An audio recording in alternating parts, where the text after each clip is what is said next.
Dentist किंवा दात आपण जेव्हा म्हणतो तर दाताबद्दल खूप सारे मिथ्स देखील आहेत.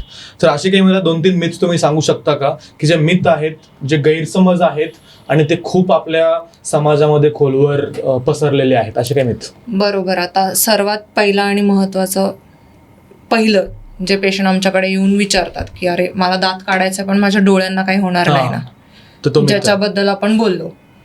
दुसरं म्हणजे रूट कॅनल केल्यावर कॅन्सर होतो.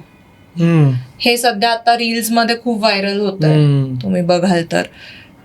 त्याचा काहीही संबंध नाहीये. बरं. आता जे अमेरिकन Journals आहेत. अमेरिकन असोसिएशन ऑफ एंडोडॉन्टिक्स जे आहे त्यांनी देखील कॅनेडियन कॅन्सर सेल बरोबर जे काही स्टडी केला त्याच्यात सुद्धा हे सांगितलं गेलंय की रूट कॅनल केल्यामुळे कॅन्सरचे चान्सेस उलट उलट कमी कमी होतात. झालेत. बर. रूट कॅनलमुळे मात्र हार्ट ला प्रॉब्लेम येऊ शकतो. ओके. सो इन्फेक्टिव्ह एंडोकार्डायटिस नावाची एक गोष्ट असते.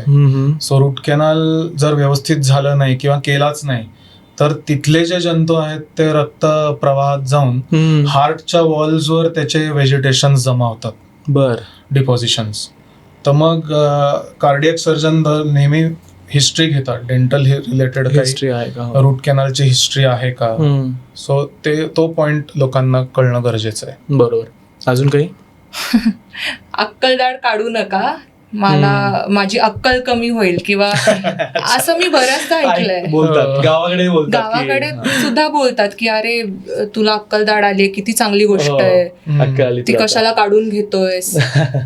पण मग ती जर इन्फेक्टेड असेल, कीड असेल तर काढली गेलेलीच बरी, कारण आपल्याला चावण्यासाठी ती महत्वाची नाहीये. आता. आपण चावतो त्याच्या अलीकडच्या दाढांनी, तर ती काढलेली कधी बरं.